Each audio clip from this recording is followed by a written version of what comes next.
안녕하세요. 저는 제가 사연 유튜브에 제 이야기를 보내는 주인공이 될 줄은 몰랐네요. 여태까지 듣는 것만 잘해오고 있었는데 문득 결심이 들어서 제 경험담을 적어 내려가게 되었습니다.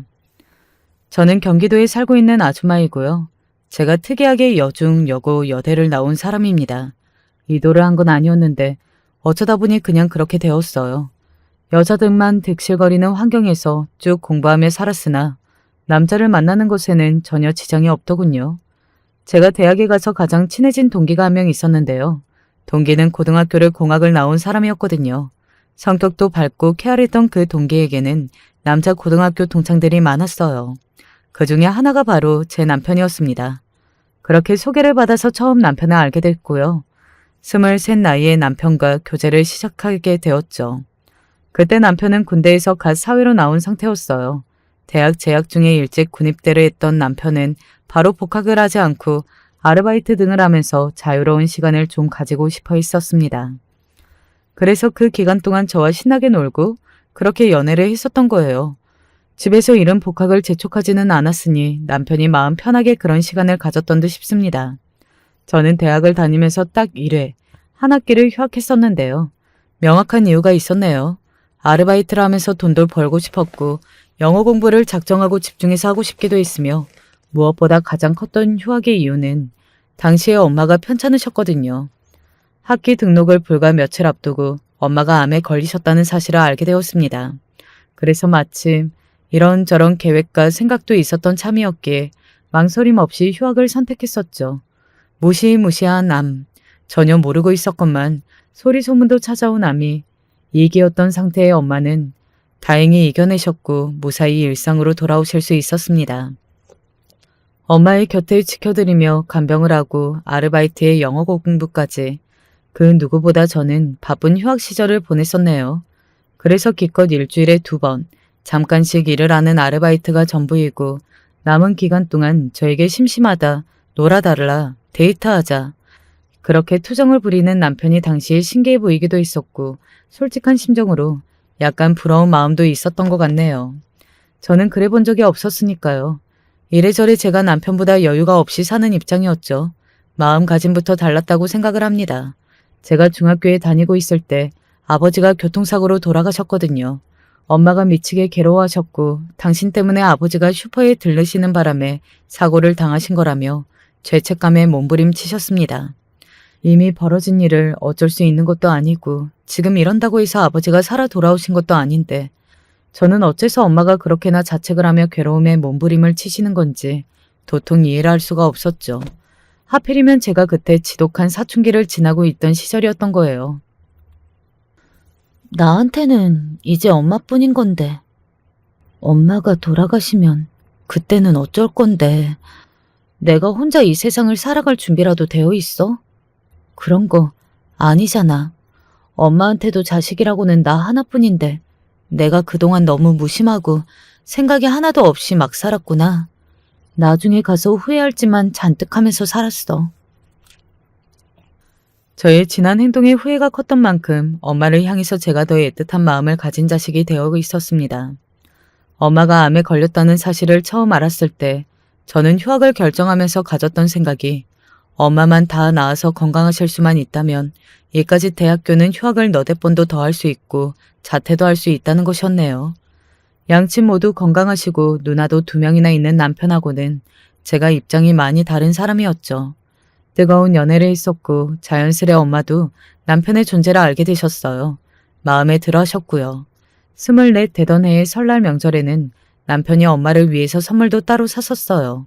약소한 것이었으나 그래도 저희 엄마를 생각해서 남편이 그렇게 했다는 것 자체가 너무 감동이었죠. 아버지도 안 계시고 제가 또 외동이다 보니까 명절이면 엄마가 유독 적적하실 것 같다고 남편이 그때 그렇게 말을 했었죠. 자기 딴에는 신경이 쓰인 모양이었어요. 세상에 건강에 좋은 수제청 선물 세트를 사주다니 마음이 정말 예쁘다. 미로 누나만 둘이라서 그런가? 섬세하게 잘 챙길 줄 아네. 제 생각에도 그런 것 같아요. 확실히 위에 누나가 있는 남자애들이 좀 섬세한 것 같거든요. 하여간에 나는 선영이 네가 되도 않게 나이 많은 남자 안 만나고 너하고 동갑내기인 남자애 만나서 사귀는 게 정말 보기가 좋다. 괜히 못돼 처먹은 능구렁이 같은 놈들이 어린 여자애들 귀에 속살거리잖아. 그런 놈들 안 만나고 또래 남자 만난 것만으로도 너무 다행이라고 생각해. 엄마가 흠축해하셔서 그것이야말로 저는 다행이라고 생각을 좀 했던 듯 싶습니다. 마음에 휑하게 뚫려버린 구멍은 영구적인 흔적을 남겼고 그 구멍의 이름은 아버지의 부재였기 때문에 제가 손댈 수 있는 영역도 아니었고 돌이킬 수 있는 일도 아니었죠. 하나뿐인 딸내미가 연애도 하면서 청춘을 예쁘게 누리는 모습을 돌아가신 아버지가 보셨다면 무척이나 뿌듯해하셨을 것이라고 엄마는 그리 여기셨습니다. 사실 딸을 둔 엄마로서 마음이 100% 안심은 안 되지만 그래도 이 정도면 나쁘지 않은 거지.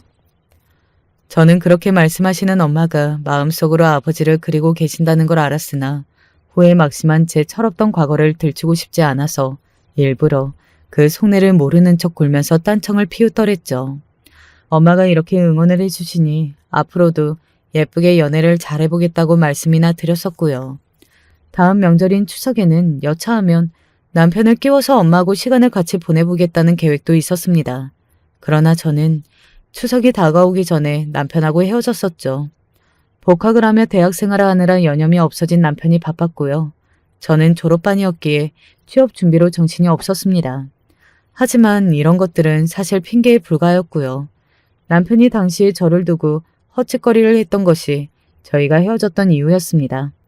어떤 이야기였는지 상상이 가시나요? 그때 제 남편이 말이죠. 대학 신입생 여자애하고 눈이 맞았었답니다.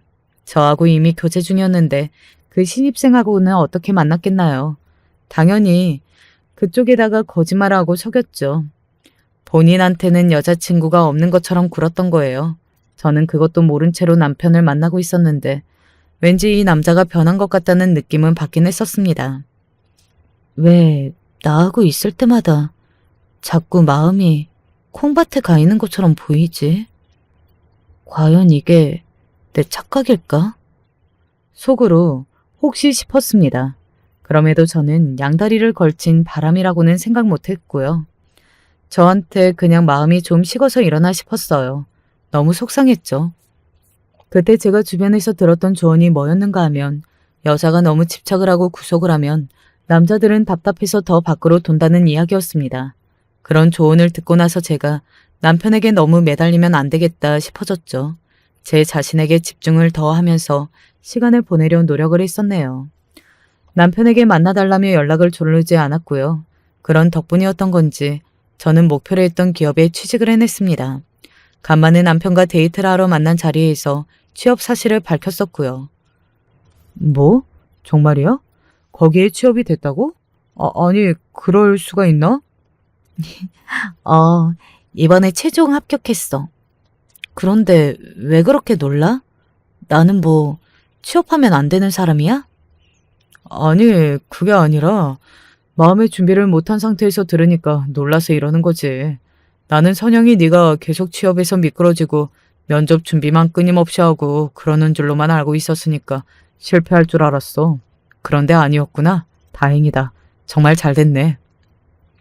듣기에 좋은 소리는 아니었어요. 실패할 줄 알았다뇨? 남편은 저에게 이런 중요한 취업 소식은 바로 안 알려주고 며칠이 지난 지금에서야 말을 해주는 거냐며 서운하다고 난리를 치기는 했습니다. 그래서 제가 남편이 이런저런 핑계로 데이트를 미뤄서 어쩔 수 없었다고 말을 해줬더니 머쓱해서 어쩔 줄을 모르더라고요. 그런데 자기도 나한테 무슨 할 말이 있다고 그러지 않았어? 중요하게 할 이야기가 있다며. 뭔데 그래? 아니야. 별소리 아니었어. 아무튼 우리 선영이 너무 멋지고 대견하다. 이제 어엿한 사회인이 되겠네. 그동안 취업 준비하느라고 수고 많았어. 기특해라. 남편은 제 머리를 쓰다듬어 주면서 칭찬을 해줬었죠. 지금 생각해보면 이것도 약간 기분이 나쁠 법한 행동이라고 할 수 있었네요. 저를 본인보다 아래로 보고 있는 듯한 행동이었으니까요. 하지만 당시에는 이런 걸 두고 여자가 기분 나쁘게 여기면 안 되는 줄 알았어요. 저는 형제도 없고 아버지도 돌아가셨으니 이렇게 의지할 수 있는 남자가 있다는 게 좋고 든든하다는 생각을 억지로 하기나 했었죠. 저는 취업을 해서 열심히 직장 생활을 시작했는데 가장 친했던 제 동기는 취업에 계속 실패해서 한동안 만나기 어색하고 껄끄러웠던 시기가 있었습니다. 그러던 동기가 드디어 취업을 했다길래 축하를 해줄 겸 오랜만에 얼굴을 보기로 약속을 잡았더랬죠. 그런데 약속 당일이 됐을 때 동기가 상당히 씩씩거리면서 장소에 등장을 한 거예요. 다짜고짜 저한테 이런 걸 물어보더라고요. 야, 요즘 그놈이 아주 수상하게 굴고 있다면서. 너 그거 알고 있었어? 어? 수상하다니? 그게 무슨 소리야? 나는 아무것도 모르는데? 김진혁 그놈이 지금 학교에서 신입생하고 CC라나 뭐라나 그러고 있다던데? 너 진짜 아무것도 몰랐어? CC라는 것은 캠퍼스 커플, 한마디로 같은 대학교에서 사귀는 공개 연인을 말하는 단어였습니다. 그런데 제 남편이 CC라고 하는 겁니다. 그 동기는 남편하고 고등학교 동창이었으니까 당연히 연결된 친구들이 몇 있었기에 그 소식을 뒤늦게나마 접하고 알았던 거예요. 푸릇푸릇한 20살짜리 신입생하고 만나는 바람에 남편이 자기 학교에서 묻 남학생들한테 부러움과 질투를 한몸에 사고 있다는 이야기를 듣고 나니까 제가 정말 기가 막히고 또 코가 막혔습니다. 나는 여태까지 취업 준비 때문에 너무 신경을 쓰느라 이 이야기를 지금에서야 알았는데 선영이 너까지 전혀 모르고 있었을 줄은 상상도 못했다. 그러면 뭐야? 김진혁이 정말로 너를 두고 제대로 바람을 피우고 있다는 소리야? 일단 내가 확인을 좀 해봐야 할 것 같아. 뜬 소문일 수도 있잖아. 호들갑을 떨면서 분노를 하기에 자존심이 너무 상했습니다. 애써 침착하게 대답을 했으나 얼굴이 시뻘겋게 달아오르는 것까지는 막을 도리가 없었죠. 너무 비참하더라고요. 한순간에 제가 바보가 된 것만 같았습니다. 저는 그날 밤 바로 남편에게 연락을 해서 확인을 해봤어요. 그랬더니 남편이 즉시 미안하다고 그랬습니다. 그 신입생이 자기를 너무 쫓아다녔다고 하더군요. 상처를 주기 미안해서 장단만 맞춰주고 있었다는 것에 남편이 내놓은 변명이었어요. 하지만 저는 제가 몰랐던 여자의 존재가 남편의 옆에 붙어 있었다는 게 충격적이어서 헤어지자고 말을 꺼냈습니다. 남편이 매달렸지만 거절했고요. 그랬더니 이틀 뒤에 남편의 모친으로부터 연락이 오더라고요. 그러니까 제 시어머니 말입니다. 전화를 받았더니 딱 첫 마디가 이렇게 던지셨어요. 너 뭐니? 놀라서 심장이 크게 뛰었던 기억이 납니다. 왜 그러시냐고 조심스레 여쭈었더니 그걸 몰라서 묻느냐며 노발대발하셨죠.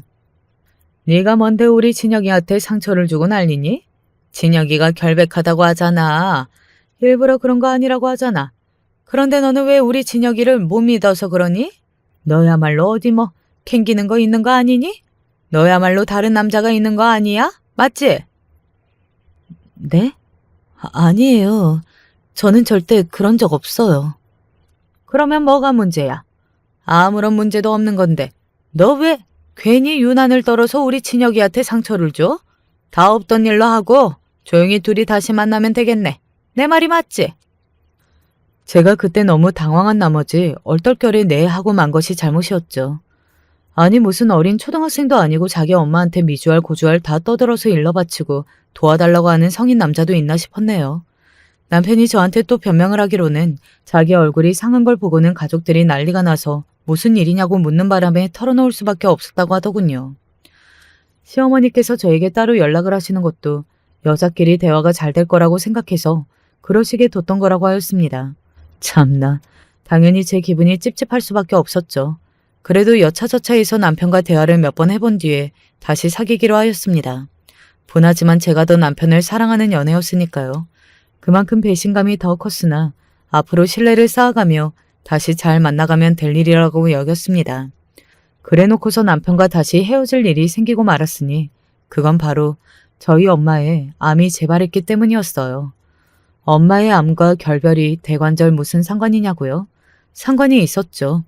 제가 심적으로 너무 힘들어하고 있을 때 남편은 그런 저를 달래고 감당하는 것을 벅차고 귀찮아했거든요. 그래서 저한테 결별 통보를 날렸습니다. 암만 생각해봐도 내가 너한테 너무 부족한 남자인 것 같다. 내가 자꾸만 너를 힘들게 만드는 것 같아. 그리고 결정적으로 너에게 아무런 도움도 못 주고 있잖아. 너하고 같이 있으면 내 자신이 너무 못나지는 것 같아서 나는 더 이상 안 되겠어. 너를 위해서라도 우리는 여기까지만 하는 게 맞다는 생각뿐이야. 저는 그 말을 들으면서 통곡을 하며 헤어졌습니다. 그따위 헛소리 가지고 대체 뭐가 그리 서글퍼서 울었는지 모르겠네요. 온통 자기 연민, 자기 중심적 사고만 가득했던 남자였건만 그럼에도 왜 저는 속으로 남편의 입장에서 생각을 해주고 이해를 해주려고 애를 썼던 것인지 시간이 지나서 돌아보니까 이해가 안 가는 것 투성입니다.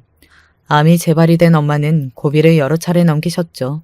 그러다가 더 이상 차도라는 것이 미미해져 갔을 무렵부터는 물 좋고 공기 좋은 곳으로 가서 요양을 하게 되셨습니다.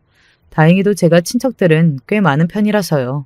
친척 어른들께서 마음을 잘 써주셔서 엄마가 시골 생활을 잘 하실 수 있었던 듯 싶네요. 저 혼자였다면 어려웠을 거예요. 암이 재발했다는 것을 알았을 때로부터 4년이 되었던 때 엄마는 돌아가셨습니다. 참고로 제가 엄마가 돌아가시기 1년 전에 선을 연달아 2번이나 봤었는데 잘 안 됐어요. 인연들이 아니었던 거죠. 엄마가 되게 아쉬워하셨습니다. 다른 건 모르겠는데 내가 우리 선영이가 자기 짝 만나서 결혼하는 걸 못 보고 사는 거 이건 정말 아쉽고 슬프다. 이것 하나가 미련이야. 엄마의 몸 상태가 최악이 되어서 모두가 마음의 준비를 굳게 하기 시작했을 그즈음 아버지의 기일을 그리 얼마 남겨두지 않은 때였습니다. 엄마는 버티겠다고 하셨어요. 하나뿐인 자식이 부모를 다 잃고 이제 외로워질 텐데 해마다 2번이나 슬프게 제사 준비를 하게 둘 수는 없다고 그러셨습니다. 차라리 아버지와 같은 날짜에 떠나서 제가 하루만 슬퍼할 수 있도록 그렇게 해주고 싶다는 바람을 내비치셨습니다. 엄마의 그 가슴 사무치는 바람 앞에서 저는 이미 정신없이 울기 시작했던 것 같아요. 제가 웃는 모습을 보고 떠나시도록 그렇게 해드리고 싶었는데 그 결심은 무너졌죠. 못난 딸은 엄마의 앞에서 목 놓아 울고 말았습니다. 돌아가시기 이틀 전 갑자기 호흡이 안정적으로 진정이 되었던 기적 같은 순간이 있었고 그때 엄마는 당신의 진심을 남기셨었죠.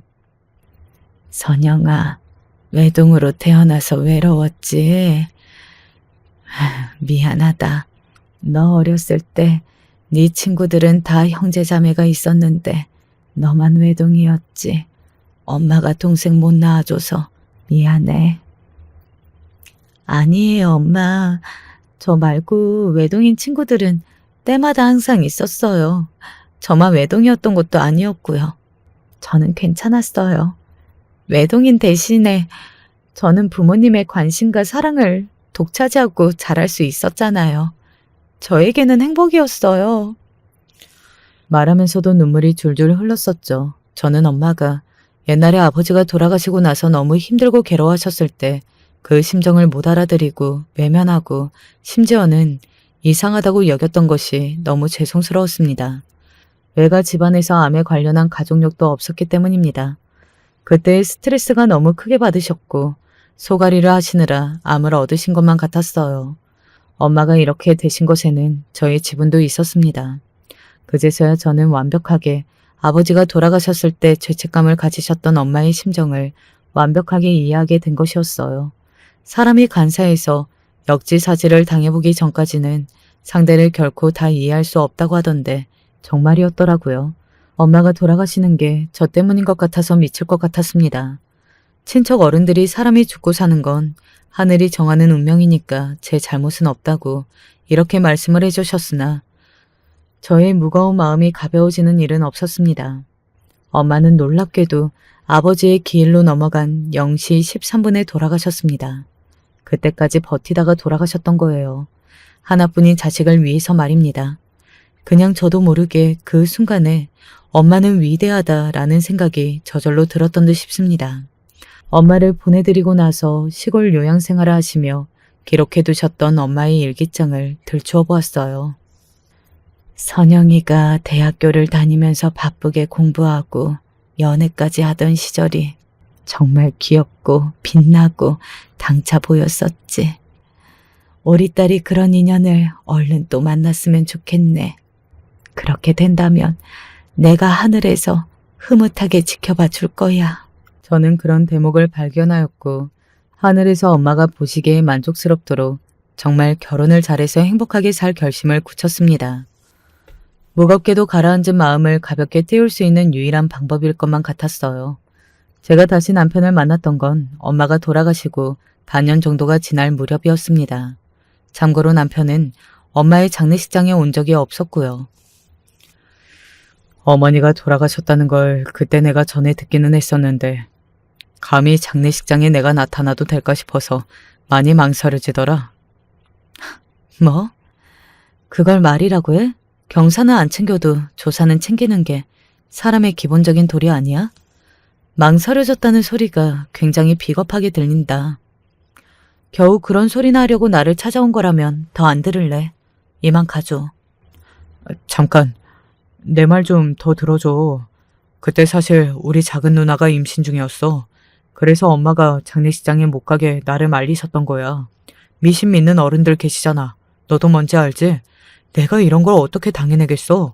만약에 내가 장례식장에 다녀왔다가 작은 누나가 잘못됐으면 그거 완전히 내 탓으로 되는 거였지. 어디 그뿐이야? 덩달아 원망의 화살이 너한테도 갈 수 있는 거였어. 나는 그것만은 막고 싶었을 뿐이야. 네가 안 좋은 소리 듣는 건 내가 도저히 참을 수가 없으니까. 아휴, 조금만 깊이 생각을 해보면 남편이 하는 소리가 죄다 그럴싸한 개소리인 것을 알 수 있는 거였죠. 그런데 왜 당시에 저는 그럴싸하게 받아들이기만 하고 그게 개소리인 것까지는 못 알아차렸던 건지 참 의문입니다. 아예 운명이 그렇게 정해져 있던 것인가 싶기도 해서 쓴웃음만 지어지네요. 그날을 계기로 저는 남편과 다시 연락을 하며 지내게 되었고 그러다 보니까 자연스레 다시 사귀게 되었고 예전과 다르게 이제는 나이가 찬 상태였잖아요. 과거에 교제를 했던 사이였으니 서로에 대해 이미 많이 알고 있기도 해서 결혼 이야기가 나오게 되었습니다. 선영아, 나는 우리가 서로에게 하나뿐인 운명이라고 생각한다. 우리 더 이상 엇갈리거나 하지 말고 다른 데 가서 헤매지도 말고 서로의 곁에만 딱 붙어 있자. 나와 결혼해주라. 평생 행복하게 해줄게. 실망시키는 일은 절대 없을 거야. 결혼이라는 중대사항 앞에서 저는 이런저런 생각이 많아졌죠. 그러나 남편이 저에게 진솔하고 담백하게 프로포즈를 해주는 바람에 여러 가지 잡념이 다 날아가 버렸어요. 돌아가신 엄마를 위해서라도 제가 얼른 가정을 꾸리고 안정적으로 살아야겠다는 생각만이 어느새 들고 있었습니다. 저는 남편의 손을 맞붙잡았고 그렇게 평생을 약속하였습니다. 이제 막내 자식까지도 결혼할 때가 되었냐고 하면서 그저 자연스럽게 받아들여 주셨던 분이 시아버지였고요. 반면에 제가 남편하고 예전에 연애할 적에도 그러시더니 또다시 별 호들갑을 다 떨어주셨던 분이 시어머니였습니다. 내 생각에는 네가 가족 보기 애매하게 좋은가 보구나. 네? 그게 무슨 말씀이세요? 부모 복은 잘못하고 났잖아. 두 양반 모두 일찍 가버리셨으니 이건 말을 할 필요도 없지. 형제도 하나 없이 외동이라서 덩그러니 남겨진 게 부모 복을 잘못하고 난 게 아니면 대체 뭐겠니? 아, 저는 그렇게 생각해 본 적이 없는데요. 아휴, 너도 어지간하구나. 사람이 긍정적으로 생각하는 것에도 정도가 있는 거란다. 아니, 그게 아니라요. 부모 복을 잘못 타고났다고 보려면 어렸을 때 부모한테 버려졌다든가 제대로 된 의식주를 누려본 적이 없다든가 그 정도는 되어야 한다고 생각해요. 아무튼 저는 돌아가신 저희 부모님을 원망해 본 적이 없네요. 부모님이 양쪽 다 안 계신 제 앞에서 황당하게 부모 복을 운운하시는 시어머니의 모습에 깜짝 놀랐습니다. 제가 그때 이제 막 며느리가 되는 입장으로 대바라지게 굴고 싶은 생각은 결코 없었기 때문에 망정이었죠. 안 그랬으면 시어머니 앞에 하마터면 눈까 뒤집을 뻔했습니다. 이때 진작에 눈까지 짚고 난리를 쳤다면 나았을 거라는 생각이 든 건 나중의 일이었네요. 저에게 부모 복을 잘못 타고났다고 하셨으면서 가족 복이 애매하게 좋다고 보신 이유가 궁금했는데 그 해답을 시어머니께서 바로 알려주셨어요. 네가 그래도 남편 복은 잘 타고났구나. 다름이 아니라 당신의 아들 자랑을 시작하시려던 참이었던 거예요. 남편 같은 사람하고 결혼하게 된 제가 얼마나 행운아인지 시어머니께서는 그걸 침을 튀겨가며 설명을 하셨습니다. 결국은 다른 여자 전부 마다하고 너하고 결혼하는 것 좀 봐라. 우리 진혁이라 이런 애야. 아주 순애보가 따로 없지. 다른 여자를 전부 마다해요? 저하고 다시 만나기 전에 딴 여자들하고 연애한 적은 없었다고 분명 저한테 그랬는데요. 그게 아니었나 보죠? 다른 여자들도 있었던 건가 봐요. 뭐라고? 어머나, 너는 왜 그걸 또 괜히 꼬투리를 잡아내니? 예, 아니야, 절대 아니야. 우리 진혁이가 요새 보기 드물게 순해 보인 남자라고 지금 그거 이야기를 하는 중인데 너는 왜 쓸데없는 소리를 내서 초를 쳐? 요즘에 우리 진혁이 같은 진국이 남자가 흔한 줄 아니? 찾아볼래도 없단다. 요새 젊은 남자애들이 말이야. 죄다 대가리에 나사 한두 개씩 빠진 채로 돌아다니는 거 뉴스에 매일같이 나오고 있잖아. 그런 것들이 천지빛가리로 널려 있는데 너는 진짜 배기로 좋은 남자를 만났으니 네가 남편 복은 타고난 팔자인가 보다. 내가 낳아 키운 아들이지만 진혁이는 진짜야. 대가리가 풀린 여타 다른 녀석들과는 질적으로 다르단다. 그 앞에서 제가 뭐라고 반응을 해야 할지 모르겠더라고요. 그토록 훌륭한 아들을 내어주셔서 감사하다고 성은이 만극하다고 인사라도 올려야 하는 것인지 제가 떨떠름해하니까 시어머니께서는 자꾸만 더 격앙이 되어서 말씀을 이어가셨습니다. 종국에는 저를 향해 제가 전세계 독립투사여서 일본군 모가지를 100개는 더 따버렸기 때문에 이토록 현생에서 남편 복을 잘 타고난 거라는 그런 소리까지 하셨어요. 네, 저도 그렇게 생각이 듭니다. 제가 정말 결혼을 잘한 거네요. 개념 똑바로 박힌 진국인 남자를 만났으니 남자 복도 많고 부모님도 안 계시는 여자를 선뜻 며느리로 받아주시는 분들도 만났으니 제가 시댁 복까지 많은 것 같아요. 왠지 기꺼이 떨어지지 않는 입술을 움직여 그렇게 말씀을 드리고 나니까 시어머니의 표정이 얼마나 환하게 밝아졌는지 모릅니다. 저는 항상 기본적으로 미간을 구기시거나 뭐 하나라도 못마땅한 게 있으셔서 눈을 가늘게 뜨시는 시어머니의 모습만 봤었는데 그토록 해맑은 웃음을 지으시는 건 그때 처음 보았어요. 알고 보니까 시댁 복이라는 것에 기분이 좋으셨던 것이더라고요. 시어머니의 기분을 좋게 만든 건 저한테도 당연히 좋은 일이었으나 그게 끝도 없이 이어진다면 이야기가 또 달라지는 것이었죠. 우리 진혁이가 내일이 회사에서 단체 회식이라나 뭐라나 그렇다면서? 네, 어머님 들으셨군요. 일반 회식이 아니라 되게 큰 행사 같은 거래요. 그렇구나, 우리 아들. 대견하기도 하지. 너 그러면 내일 저녁에 퇴근하면서 김치 좀 가져가라. 김치요? 저희 아직 김치 먹고 있는 거 양이 꽤 남아있는데요. 그거는 배추김치잖아. 그거에 배추김치도 있고요. 총각김치도 좀 있어요. 내일 가져가라는 건 파김치란다. 아, 파김치요? 저희가 뭐 김치가 급하지는 않다고 생각하는데 다음 주에 아이 주말에 들를 때 가져가면 안 될까요? 그때가 되면 맛이 달라져서 안 돼. 지금 요때의 맛도 놓치지 말아야 하는데 너무 아쉽고 아깝지 않니? 마음 같아서는 하나도 안 아쉽고 하나도 안 아깝다고 외치고만 싶었습니다. 파김치가 얼마나 맛있게 됐는데 싱싱하고 여린 파를 사다가 기껏 정성스레 김치를 냈더니 며느리는 이런 정성도 몰라주고 아이고야 복에 겨워서 이런 게 귀한 줄도 모르구나. 시댁복을 너무 잘 타고 나서 네가 너무 편하게 누리고만 사는구나. 듣고 있잖니 저도 모르게 열이 뻗쳐서 차라리 얼른 네 하고 대답하고 말았습니다. 퇴근길에 시댁을 굳이 피곤하게 들러서 파김치를 받으러 갔었는데요. 웃긴 건 말이죠. 딱 보니까 그 당일에 하신 것이더라고요. 파김치 상태도 그렇고 김치를 하느라 이것저것 부엌을 드쑤셔 놓으신 흔적이 그대로 보였어요. 팔을 버무리셨던 큰 대야가 나와 있는 것을 보고는 제가 속으로만 한숨을 쉬었네요. 애써 속으로 누르고 말았는데 시어머니의 이 발언을 듣고서는 머리가 좀 띵하게 돌았습니다.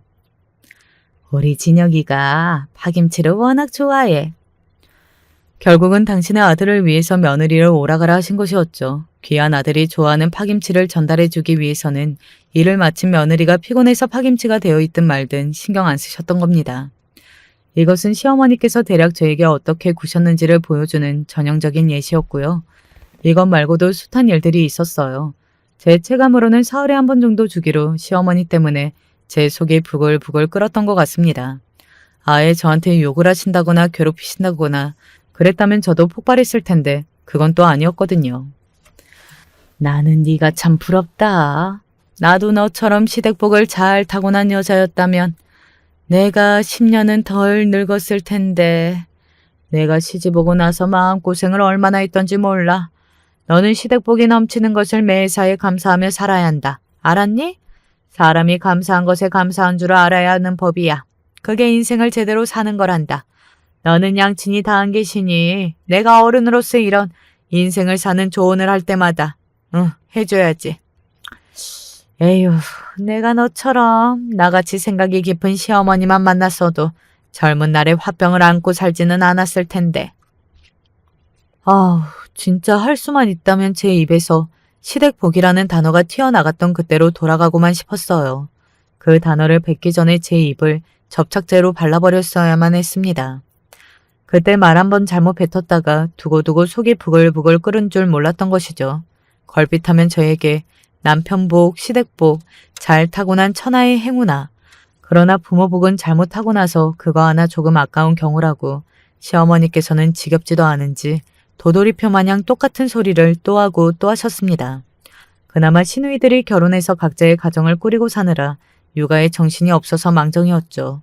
만약에 시어머니에다가 시누이들까지 합세한 그림이었다면 저는 진작에 돌아버렸을 겁니다. 시누이들이라도 뒤에 빠져 있었으니 제가 그나마 다행이긴 하네. 이렇게 생각이 들어서 참고 또 참았던 것이었죠. 물론 남편에게도 이런 고충을 진작 털어놓은 바 있었고요.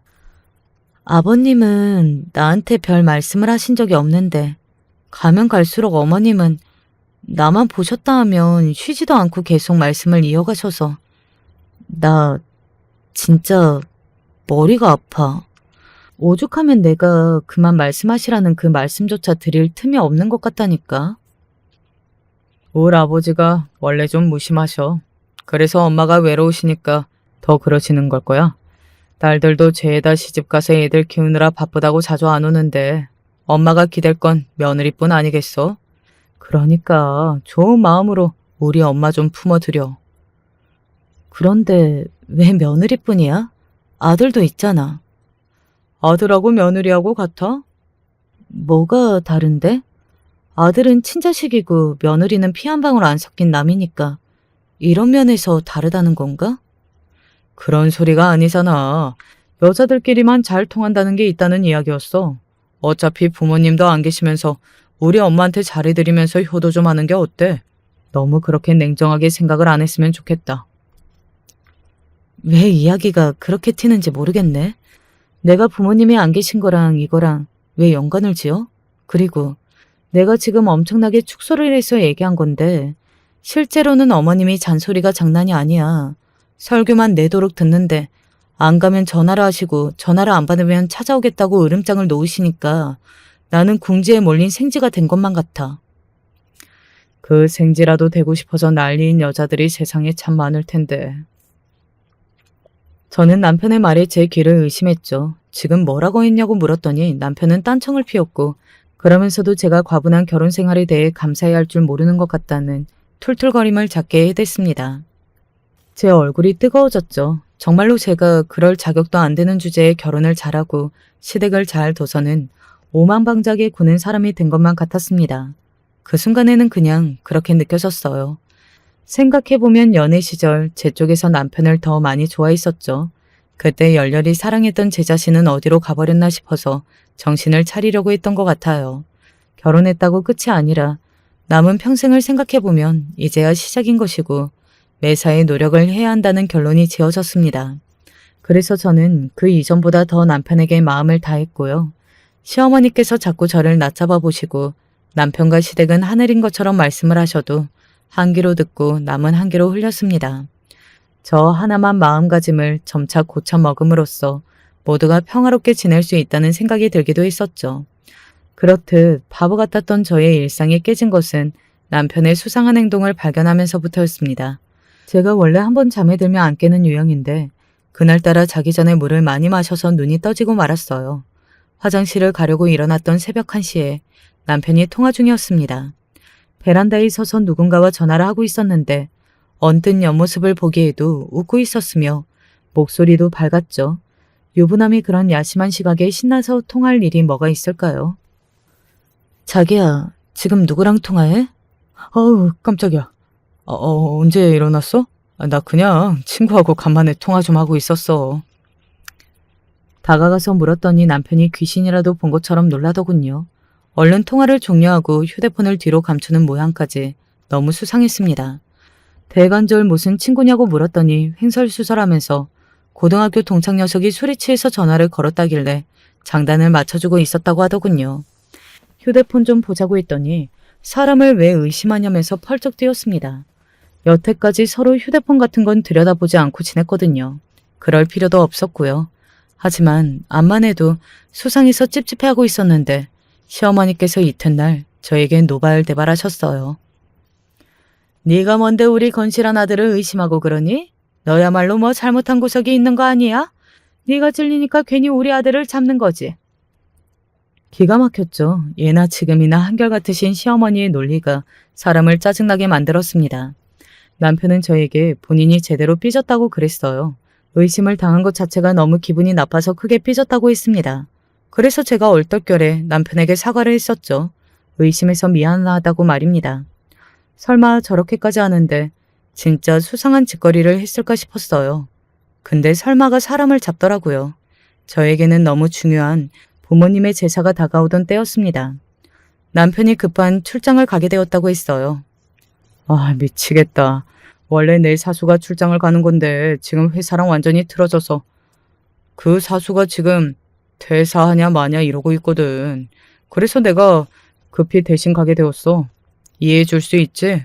하늘에 계신 두 분도 아마 따스한 마음으로 사위의 사정을 이해해 주실 거야. 정말 치사하게 돌아가신 저희 부모님이 본인을 이해해 주실 거라면서 선수를 쳤습니다. 저는 다른 날도 아니고 부모님의 제사를 남편이 빠지게 된 것이 너무 섭섭했는데 이런 제 심정을 감출 길이 없어서 일부러 더욱 아무 말도 안 했어요. 좋은 소리가 안 나갈 것 같았거든요. 그러면서도 정말로 중요한 날이기 때문에 갑자기 출장을 가게 된 남편도 많이 당황스럽고 억울하겠다 싶었습니다. 그렇게 생각하고 믿었던 저였어요. 그런데 남편 놈이 간과한 게 있었죠. 저희가 만났던 건 애초에 남편의 고등학교 동창이라는 연결고리가 있었다는 사실 말이에요. 제 동기이기도 했고요. 당연히 저희 부모님이 같은 날짜에 돌아가셨다는 걸 동기는 알고 있었기에 놀라서 저한테 연락을 했던 것입니다. 선영아, 혹시 네 남편 한국에 없는 건 아니지? 김진혁 그놈 말이야. 아, 너는 왜 갑자기 놈 소리를 하고 그래? 한국에 없는 거 맞아. 급하게 출장 갔거든. 근데 왜? 뭐라고? 네 부모님 재산은 어쩌고? 아니, 내가 방금 말했잖아. 급한 출장이라고. 어쩔 수 없었지 뭐. 근데 너 왜 그래? 무슨 일 있어? 아, 선영아, 그놈. 아, 지금 바람난 것 같더라. 불륜 중인가 봐. 그 말을 듣자마자 머릿속이 하얘졌습니다. 남편이 며칠 전 일본에서 대학을 나온 자기 고등학교 동창에게 연락을 해서 관광 코스, 숙소 이런 걸 물어봤다네요. 그 동창이 날짜를 물어봤더니 바로 이때였던 것입니다. 그 동창은 다른 친구들과 두루두루 친했던 사람은 아니라네요. 다만 제 동기하고는 제법 친분이 있었고 가끔 연락을 하는 사이였던 것입니다. 아, 그리고 내가 너한테 여태까지 말을 안 해준 이야기가 있었어. 이렇게 된 이상 전부 털어놔야 할 것 같아. 게다가 저는 더욱 충격적인 사실까지 알게 되었어요. 동기가 일본에서 살다 온 자기 동창에게 괜히 제 남편의 이야기를 자세히 캐물었던 게 아니었어요. 이유가 있었던 것이었죠. 대학 시절 남편은 저를 두고서 대학 신입생과 양다리를 걸쳤던 적이 있었잖아요. 그때 사실 정리하려던 쪽은 신입생이 아니라 제 쪽이었다고 합니다. 저를 정리하려고 했던 때 제가 좋은 곳에 취직했다는 걸 알고서 마음을 바꿨다네요. 제가 취업 사실을 밝혔던 날 남편이 어쩐지 원래 저에게 따로 할 이야기가 있었던 것 같았는데 그게 이별 통보였던 거예요. 게다가 더 황당한 사실은 그러고 나서도 그 신입생과 몇 달을 더 만났다고 합니다. 저 몰래 말입니다. 저랑 헤어지고 나서는 이 여자 저 여자 오만 곳에 찝적대고 다녔고요. 그러다가 결혼해서 정착할 생각이 들었을 때 저를 떠올려냈던 것입니다. 엄마까지 돌아가신 뒤 제가 외롭고 힘들 것이라고 판단해서 꼬시는 건 일도 아니다 라고 하면서 저에게 다시 접근했던 것이었고요. 결혼식 전에 친구들끼리 모여서 술 마시면서 신나게 놀 때 남편이 취중 진담으로 다 털어놨었고요. 그 친구들 중에는 당연히 제 동기와 친한 사람도 있었던 거예요. 그래서 동기가 나중에 이 사실을 다 알게 되었고요. 하지만 차마 저에게 이런 진실을 밝히지 못하고 있었던 것입니다. 애초에 저한테 남편을 소개시켜줬던 게 본인이었으니까요. 괜히 심경이 복잡했을 거예요. 그랬구나. 너무 미안해하지 않아도 돼. 지금이라도 다 밝혀줘서 고마워. 솔직히 네가 원망스럽지 않다면 거짓말인데 그것보다는 지금이라도 다 말해준 게 고맙다는 마음이 더 크네. 내가 남자 보는 눈이 없어서 지옥문을 스스로 열었는데 네 탓을 할 수는 없지. 울부짖고 싶은 게 본심이었으나 그러기에는 그딴 놈에게 제 감정을 더 이상 크게 쏟고 싶지가 않았어요. 그래서 일부러 차라리 후련하다는 생각을 하려고 노력했습니다. 그리고 남편이 있지도 않았던 출장길에서 돌아왔을 때 바로 이혼장부터 내밀었어요. 이게 뭐야? 이혼이라니? 지금 장난하는 거지? 장난으로 보여? 내가 왜 이러는지 스스로 잘 알고 있잖아. 설마 진짜로 내가 아무것도 모르는 줄 알았어? 나를 바보로 한 거야? 제가 차갑게 웃으면서 말하자 남편은 털썩 무릎을 꿇었습니다. 제 심장이 철렁 내려앉았죠. 망연자실한 남편의 반응이야말로 바람을 피웠다는 결정적인 자백이나 다름없었습니다. 가슴이 찢어질 것 같았고 머리에 열이 올랐으나 그 모든 걸 누르고서 남편에게 그 상간녀 면상이나 보자고 그랬습니다. 협조적으로 굴면 봐줄 수도 있다고 했더니 남편이 울상이 되어서는 자기 휴대폰을 내밀더군요. 상간녀가 대체 누구인가 했더니 남편의 회사 사람이었어요. 저희 결혼식 때도 왔었고요. 당시에는 남편하고 같은 부서였으나 그 이후에는 다른 부서에서 근무하게 되었고 그러면서 오히려 두 사람은 불륜질을 시작하게 된 모양이었습니다. 떨어져 보니까 마음을 확인하게 되었다나 상간녀가 그딴 문자를 보내온 것에 남편은 구역질 나는 애교로 답장을 보낸 바 있었습니다. 남편이 무릎을 꿇은 채로 각종 변명을 늘어놓은 사이에 저는 재빨리 제 휴대폰으로 그 내역을 다 동영상으로 찍어서 증거나 남겼네요. 여태까지 자백쇼 잘 보고 잘 들었어. 이혼 전에 소소한 추억을 남겨줘서 고마워. 이제 군말 없이 이혼이나 해주면 돼. 당연히 저는 마음을 돌릴 이유가 없었죠. 설마 용서를 받을 줄 알았던 것인지 남편이 울며 불며 난리가 났지만 저는 눈 하나 깜짝 안 했습니다. 보기 싫어서 아예 쫓아냈어요. 어차피 여행 가방도 들고 있으니 그 안에 짐도 있겠다. 쫓아내는 게 너무 쉬웠네요. 그랬더니 몇 시간 후 시어머니께서 들이닥쳤습니다. 너 진짜 네 복을 네가 걷어 찰 거야? 그놈의 복이라는 소리 듣고 싶지도 않았네요. 남편이 자기 유리한 대로 말을 다 했을 것 같아서 제가 정확히 그 불륜질이 어떤 식으로 역겨운 행위였는지 설명을 다시 드렸습니다. 두 연놈들이 나눈 문자 대화, 침대에 나란히 누워서 찍은 사진들, 이런 것들을 눈앞에 보여드렸고요. 그러자 시어머니의 얼굴이 점차 시뻘겋게 달아올랐어요. 설마 이 정도일 줄은 모르셨던 모양이었죠. 제가 남편복, 시댁복을 타고났다고요? 글쎄요. 습관적으로 바람 피우고 오만 여자한테 다 눈 돌리는 짐승 같은 놈하고 결혼을 했는데 제가 무슨 남편복이 있나요? 이런 자식을 감싸는 집안인데 제가 무슨 시댁복이 있다는 거예요? 너는 네 시아비가 마냥 사람 좋고 근엄해 보이지? 아니야. 얼마나 여자를 좋아했던지. 그런데 나는 그거 다 참고 살았다. 남자가 바깥 일을 하다 보면 그럴 수도 있는 거고 결국은 자기 처자식만 붙잡고 인생의 보람으로 아는 게 남자인 거야. 아, 누구를 닮아서 그렇게 예쁜가 했더니 부전자전이었군요. 새로운 사실을 또 알게 되었네요.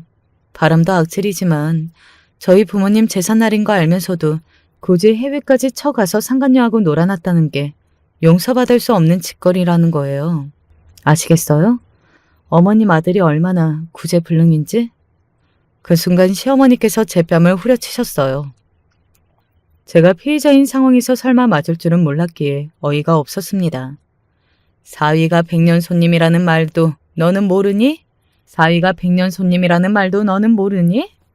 사위가 왜 뒤진 장인 장모 제사까지 챙겨야 돼? 저에게 참아야 할 이유 따위는 없었습니다. 당장에 시어머니의 뺨을 세게 때렸습니다. 힘의 차이가 대단했기 때문에 한 대 맞고서 바로 휘청거리시더군요. 그래서 한 대 더 때려드렸어요. 편히 바닥에 앉으시라는 배려였습니다. 그랬더니 바닥에 나동그라져서 믿을 수 없다는 듯 저를 올려다보셨죠. 네가 지금 어떻게? 왜요? 제가 언제까지고 어머님의 개소리를 들어드리는 착한 며느리로만 남을 것 같았나요? 이딴 상황에서도 그런 생각을 하셨다면 치매 검사 좀 받아보셔야 합니다. 제정신이 아니란 소리니까요. 아직도 상황 파악을 못하시고 계속 적반하장으로 구시는 모양인데 저는 이혼을 할 거고요.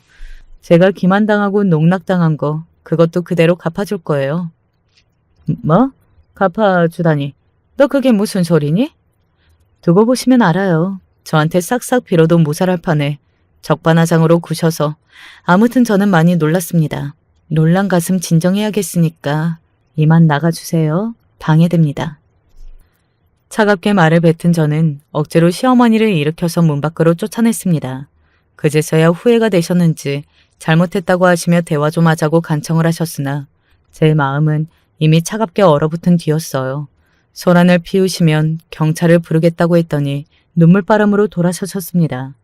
그간 얼굴도 거의 안 보고 지냈던 시누이들이 차례로 저한테 연락을 하면서 대신 사과를 하겠다는 헛소리들을 했는데 깔끔하게 무시를 해주었고요. 그렇게 되자 남편 놈은 조용히 이혼을 하는 게 이득이라 판단을 했는지 이혼에 동의를 해주었습니다. 하지만 더 이상 호구 같은 제가 아니었죠. 이혼을 한다면 제가 모든 걸 가져오는 게 조건이었거든요. 신혼집을 비롯하여 모든 것이 다 저만의 재산이 되었습니다. 이혼 소송으로 지저분하게 끌면서 주변에 소문이 다 나는 것보다는 나을지도 모른다고 그 집 사람들은 그렇게 애써 위안을 삼은 모양이었습니다만 저는 조용히 마무리 지을 생각이 없었어요. 상간녀 소송도 당장에 진행했고요. 그 회사에 그래서 소문이 즉각 다 퍼졌습니다. 전 남편도 금세 개거품을 물게 되었죠. 그러길래 누가 불륜도 하필 같은 회사 사람하고 하랬나요? 아주 웃긴 놈이었습니다. 좌천당했다가 결국 그만뒀고요. 상간녀는 소송 걸린 지 얼마 안 돼서 퇴사를 했었죠. 제 동기가 사실에다가 양념까지 골고루 쳐서 자기 인맥이란 인맥의 소문을 다 퍼뜨리는 바람에 전 남편 놈은 인맥도 잃게 되었어요. 사람은 절대 고쳐 쓰는 게 아니라는 것이라는 뼈아픈 교훈을 얻은 저는 돌아가신 부모님을 보시기에 부끄럽지 않은 인생을 살기 위해 더욱 부지런한 모습으로 살게 되었답니다. 안녕하세요. 여러분, 인과응보라는 말 아시죠? 제 인생에도 그 인과응보가 실현된 일이 일어났어요. 사실은 여기 사연 채널 보니 저처럼 사이다 복수하신 분들이 꽤 많더라고요. 저도 나름대로 속 시원한 복수란 이야기가 있어서 들려드리고 싶어 사연을 보내게 되었어요. 부디 끝까지 들어주세요. 저희 시아버님은 남편이 어릴 때 일찍 돌아가셨고 어머님 혼자서 저희 남편과 도련님 이렇게 형제를 키워내셨는데요. 전 남편과 결혼하기 전 연애 시절부터 도련님도 몇 번 인사하고 잘 알고 있었고 결혼하고 같은 가족이 된 이후에도 같은 의료계 쪽이라 무난하게 잘 지냈어요. 도련님은 어릴 적 어머니가 혼자 고생하시는 걸 보고 많이 자극을 받기도 했고 공부 머리가 있는 편이라서 무척 노력을 많이 하셨다고 해요. 그렇게 해서 어렵사리 의사가 되었고 그게 어머니에게 있어서 큰 자존심이 되어주기도 했는데요. 저도 간호사로 일하고 있는지라 어머니는 때마다 늘상 자랑하곤 하셨어요. 우리 집에는 의료인이 둘이나 있어서 아파도 걱정이 없어. 특히 내 건강 챙겨주는 우리 며느리가 있어서 너무 든든해. 감사합니다, 어머님. 제가 앞으로 잘 챙겨드릴게요. 가끔 이런 말씀을 하실 때마다 은근 저도 보탬이 되는 것 같아서 기분이 좋더라고요.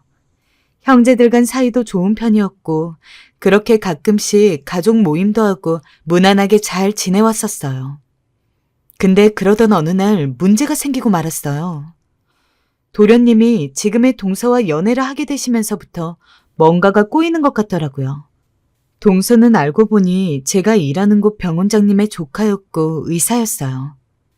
가끔 얼굴 낯이 있긴 했는데 그냥 그런가 보다 하고 스쳐 지나가던 사이였고요. 의사라는 것은 알고 있었는데 우연히 어떻게 이렇게 인연이 닿은 건지 저희 도련님과 만남을 시작했다는 것입니다. 그때부터 왠지 묘하게 불편하게 느껴지더라고요. 집도 꽤 잘 산다고 들었고 머리도 좋고 얼굴도 예쁘장한 편이라서 남자들이 줄을 선다는 말을 듣기는 했지만 제가 볼 때는 그다지 예뻐 보이지도 않고 거만해 보이기만 했거든요. 특히 저랑 몇 번 마주쳤을 때 은근 무시하는 듯한 눈빛이 보였던 게 생각나서 저는 여전히 마음에 들지 않았어요. 그러던 어느 날 정말 일이 생기고 말았습니다. 제가 화장실에 갔다가 나오면서 모르는 그 여자와 몸이 부딪혔는데 그 바람에 그 여자의 물건들이 떨어졌어요. 놀라서 주워주려 하니까 아이씨, 눈 좀 똑바로 뜨고 다녀야죠. 하고 말하는 겁니다. 네? 눈 좀 똑바로 뜨고 다니시라고요. 순간 너무 놀라 어버버거리는 사이 그 여자가 물건을 다 줍고 갔습니다. 정말 어처구니가 없더군요. 누가 직장에서 그런 말을 한답니까? 깡패도 아니고 눈을 획 부라리며 말하는데 저도 모르게 몸이 굳더라고요. 한참을 망설이다가 어머니에게 이 얘기를 전했어요. 어머니, 도련님 만나는 여자친구 같은 의사라고 하지만 조금 마음에 안 들어요. 실은 일이 하나 있었는데요. 뭐? 수영이 만나는 애에 대해서 네가 좀 잘 알고 있는 거냐? 그 녀석 아무리 물어도 대답을 안 해주더구나. 어서 한번 말해봐라. 어머니가 재촉하시기에 저는 좀 더 자세하게 말을 했어요. 어머니, 제가 함부로 사람 판단할 건 아니지만 인성이 그닥 좋은 사람은 아닌 것 같더라고요. 그런 며느리 들이면 얼마나 고달프겠어요. 말씀드려야 할까 하다가 그래도 아시는 게 좋을 것 같아서요. 딱 본대로만 이야기한 그 이상도 이하도 아닌 이야기에 어머니는 근심이 많으신 것 같았어요. 아무리 아들이 좋아한다고 해봤자 어렵게 의사 만들어 놓았는데 똑같은 의사라고 해서 그냥 장가 보낼 수도 없는 것이잖아요. 저도 아들이 있다 보니 어머니 심정이 이해가더라고요. 그런데 어째 상황이 좀 꼬이는 듯 하면서 이상하게 흘러가더군요. 차라리 아무 말도 하지 말고 가만히 있어야 했나 싶은 상황으로 기울게 되었고 너무 창피해서 얼굴에 진땀이 났어요. 어머니의 마음은 부정적인 쪽으로 많이 치우치신 상태인데 도련님이 갑자기 충격적인 발언을 한 것이었어요. 듣고 온 가족이 모두 놀라서 밥을 먹다가 멈추게 되어버렸어요. 엄마, 나 지금 만나는 사람이랑 결혼하려고요. 곧 인사시킬게요. 저뿐 아니라 어머니도 너무 놀라셨고 남편도 놀라서 한마디를 하게 되었어요. 너 지금 만나는 그 의사 여자친구? 평판이 엄청 안 좋다던데? 그 말을 들은 도련님의 표정은 매우 놀란 듯 황당해하면서 바로 받아치시는 게 아니겠어요? 뭐라고요? 누가 그런 말을 하고 다니는 거야? 형은 그런 이야기를 어디서 들었어? 네 형수도 같은 쪽에 있잖아. 듣기에는 부잣집 딸로 자라서 그렇게 사치스럽고 아주 오만하다던데. 그런 여자 들여서야 되겠냐? 저는 너무 당황해서 그만 딴 데를 보게 되었고 도련님은 아주 복잡한 마음이셨는지 목소리가 확 낮아지시더라고요. 그리고 바로 일어나 버리셨어요. 형, 아무리 그래도 직접 만나본 나보다 다른 사람들이 어떻게 잘 알겠어. 알지도 않고 그런 이야기나 하지 않았으면 좋겠어. 그렇게 나가버리는 도련님을 보니 얼마나 민망하고 도망가고 싶던지 남편이 너무 원망스럽더라고요. 앞으로 도련님 얼굴을 어찌 보라는 건지 어쩜 이렇게 눈치가 없는 걸까요? 그 이후로 저를 비롯해서 남편, 어머니 셋 다 심란해하던 차에 결국 도련님은 날짜를 잡아서 동서를 인사시키러 오게 되었어요. 중간에서 남편이 한마디 더 하긴 했지만 일전의 일로 인해서 기분이 상하셨는지 그냥 강행해버리셨더라고요. 결혼하기 전 동서가 어머니께 인사를 드리러 왔는데 저는 아직도 이날의 일이 좀 황당하고 남편을 비롯해서 어머니에게도 좀 배신감을 느꼈어요. 그렇게 제가 살갑게 어머니에게 잘 해드리고 있는데 어쩜 저한테 그러실 수가 있는 걸까요?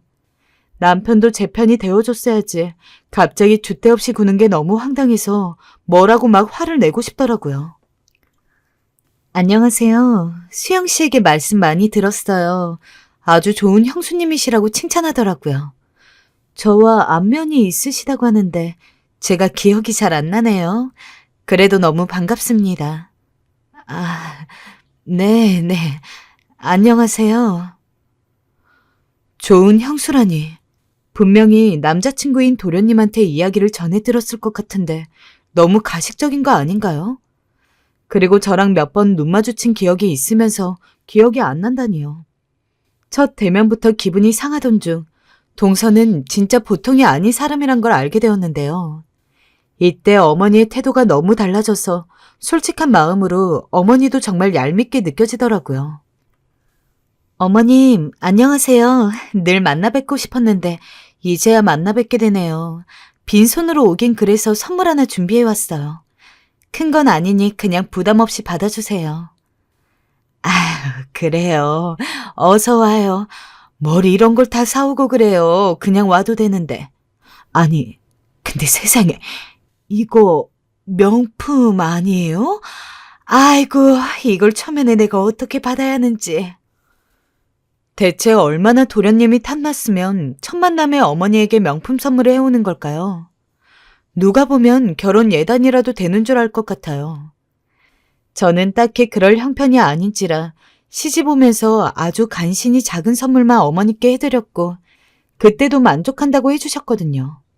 근데 동서가 내미는 명품백을 보시더니 입이 벌어지면서 애처럼 좋아하시는 모습에 어찌나 속물처럼 느껴졌는지 모릅니다.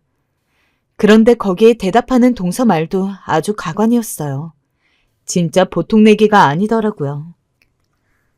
아니에요. 어머니 할인가에 저렴하게 산 거니 편안히 받아주세요. 그리고 어머니, 우리 수영 씨 낳아주시고 키워주셨는데 이 정도는 기본 아니겠어요? 부담 갖지 말고 받아주세요. 제가 더 잘할게요. 어머니, 저 들어가도 되죠?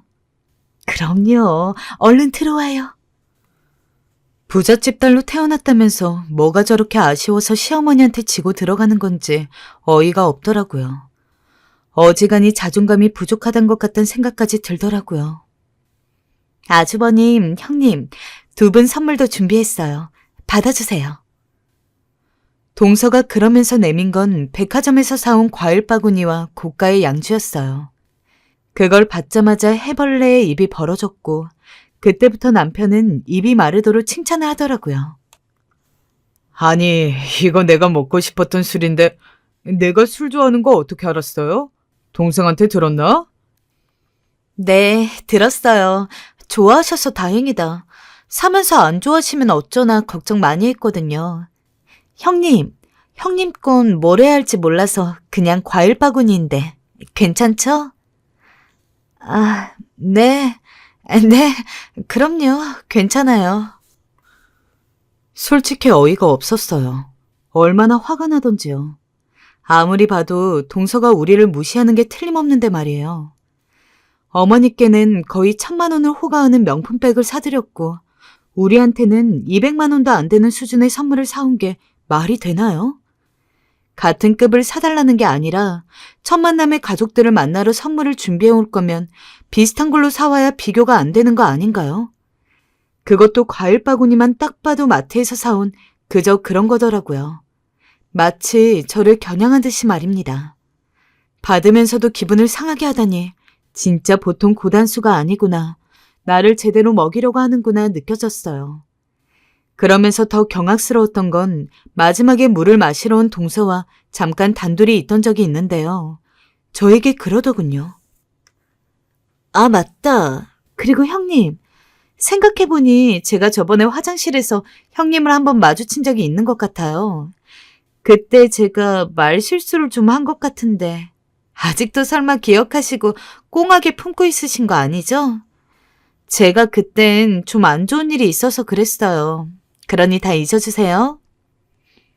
저에게 눈웃음을 살살 치며 그러고 가는데 정말로 꼬리가 100개를 달린 여우 같더라고요.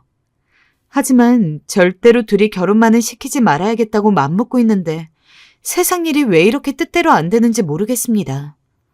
어머니는 완전히 동서에게 마음을 빼앗겨 버리셨고 둘의 결혼은 일사천리로 진행되어 버렸어요. 그 후에도 동서는 어머니에게 퍽 잘하더라고요. 우리 새아가가 얼마나 나한테 전화를 많이 하는지 모른다.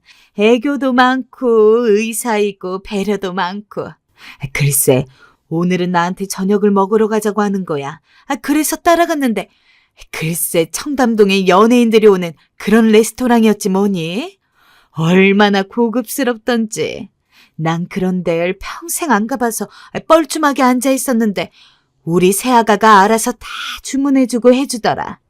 정말 나는 며느리복 하나는 타고났나 보다.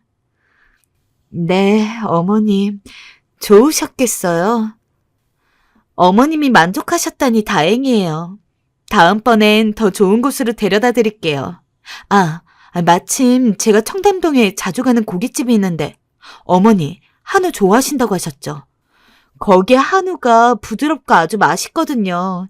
다음에 수영 씨랑 같이 가요. 정말? 아이고, 내 평생 그렇게 비싼 데 가볼지는 꿈에도 몰랐는데. 우리 둘째 며느리가 그런 호강을 다 시켜주는구나.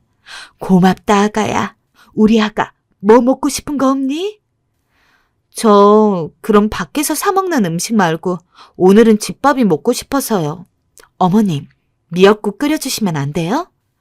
그럼 당연히 되고 말고 조금만 기다려라. 시어머니는 원망스럽게도 저런 말씀을 제 앞에서 대놓고 자주 하셨어요. 여러분, 저는 그 말을 들을 때마다 비참함을 느꼈어요. 제가 그토록 잘해드리고 챙겨드렸던 시어머니가 마치 한순간에 저보다 더 예쁘고 고운 새 신을 찾아 훌훌 떠나버린 느낌이었달까요? 전 완전히 한순간에 팽당한 느낌이었어요. 솔직히 저보다 자주, 그것도 매일 어머니에게 전화를 해대고 툭 하면 들려서 값비싼 선물들을 해드리고 가니 그걸 제가 어떻게 감당하겠어요. 그런 상황에 휘둘리는 어머니에게도 갈수록 서운했습니다. 딱히 저한테 나쁜 말을 아무것도 하지 않으셨고 저희 둘을 비교하는 말을 하시지도 않았지만 그냥 제가 느끼는 감으로는 동서를 더 좋아하게 되신 것 같더라고요. 진짜 이 배신감을 어찌하면 좋을지 몰라서 잠이 안 오더군요. 그렇게 동서가 들어오고 나서부터 저의 삶은 편치 않고 자꾸 스트레스 받는 일들만 일어나게 되었어요. 원래 집에서 지켜온 분위기가 있었는데 동서가 자꾸 그 흐름을 바꾸고 멋대로 하는 게 아니겠어요?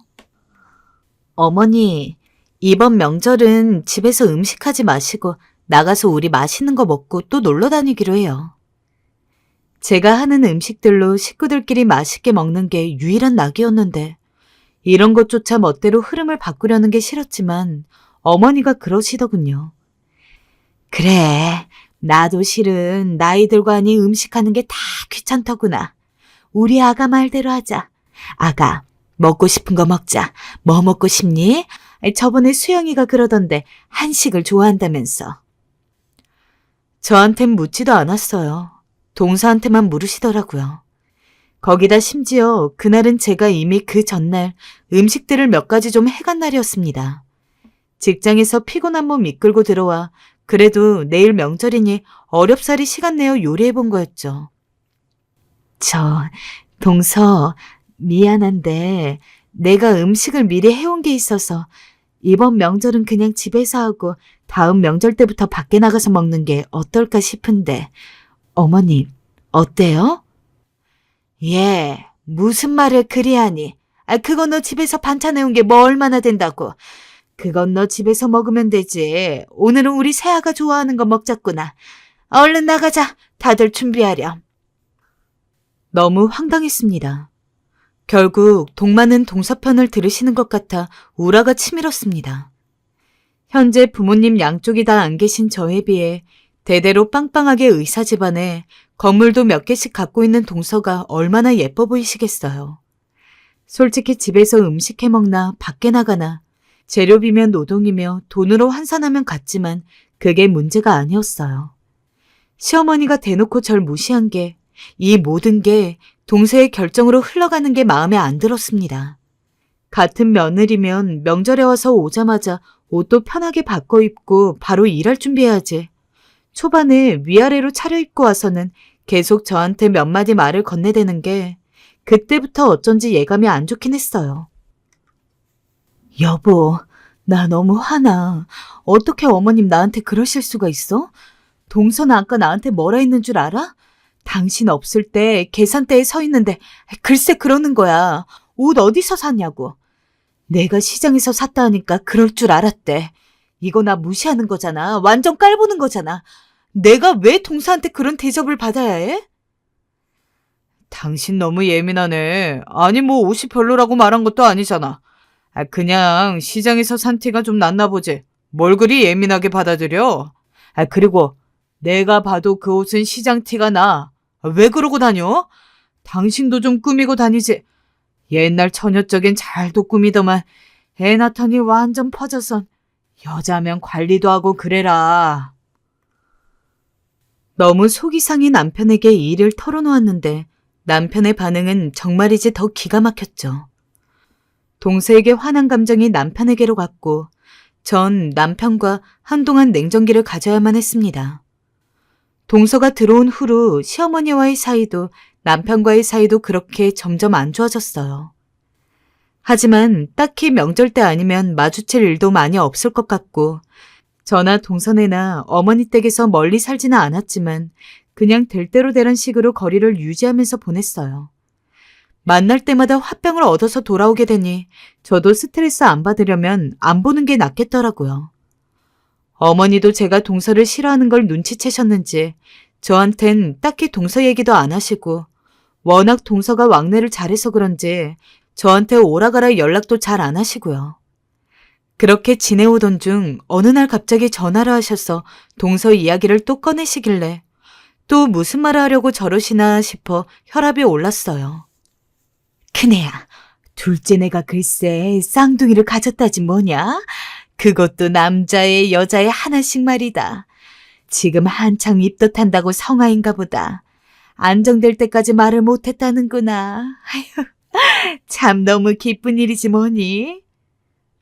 그래요. 진짜 기쁜 소식이네요. 저도 전화해볼게요.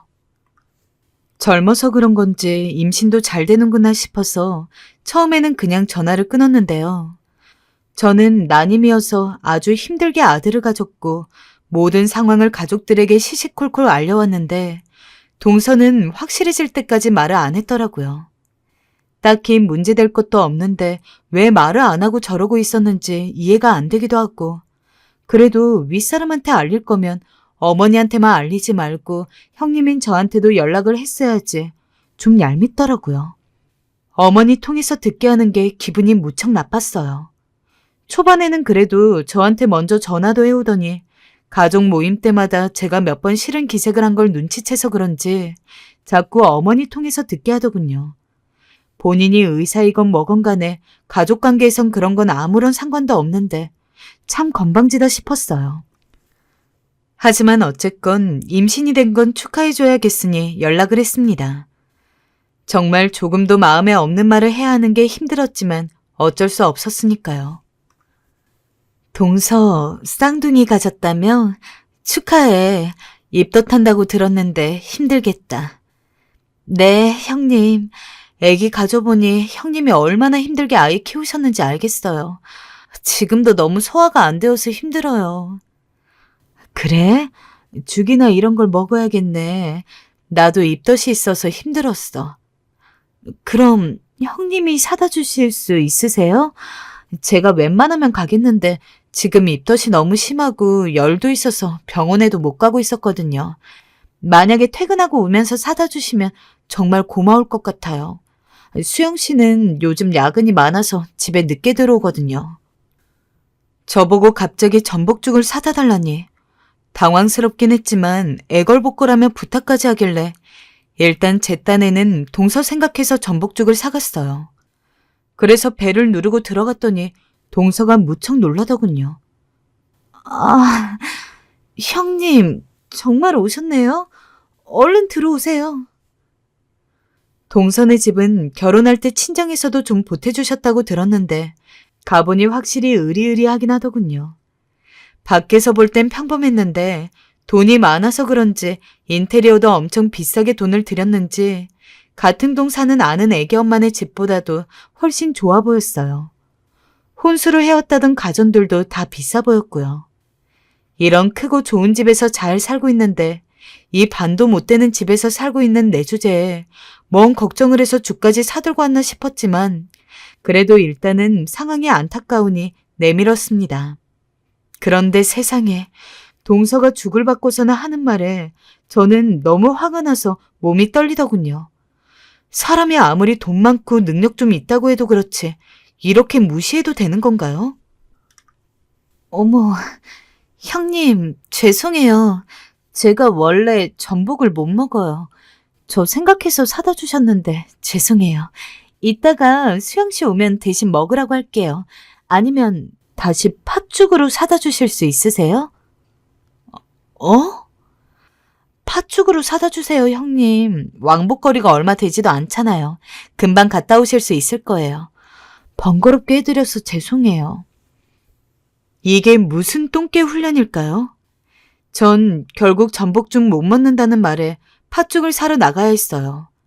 아니 그럼 미리 진즉에 전복죽을 못 먹는다고 말을 하지 사다 달라고 하면서 그 말을 쏙 빼면 어떡하나요? 죽집에 가면서도 오만 가지 욕을 한 것 같네요. 그렇게 겨우 왕복 40분 거리로 오가며 죽을 사다 주었는데요. 형님, 어떡해요? 저 지금 너무 배가 아파서요. 약 좀 사다 주시면 안 돼요? 죽은 아무래도 안 될 것 같아요. 다음에 먹을게요.